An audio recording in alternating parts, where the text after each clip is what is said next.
the machine works. The magazine, you drop the rivets in at the top. It will spin automatically as you are riveting and fill up this magazine.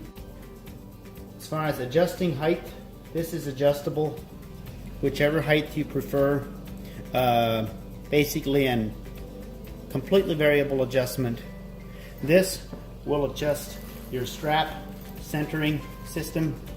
You can move that back and forth whichever distance you prefer, and that will take care of all your centering aspect of actually riveting. So as we come in here, bring that thing down, make sure we're at the right place. That needs not be done every time. We can also come in here, place the rivet.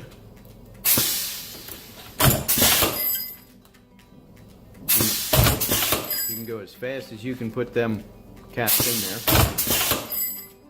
And you're working on a feeder for the caps. Yes, the automatic cap feeder is in the works. Hopefully should be available by the fall of this year. Okay.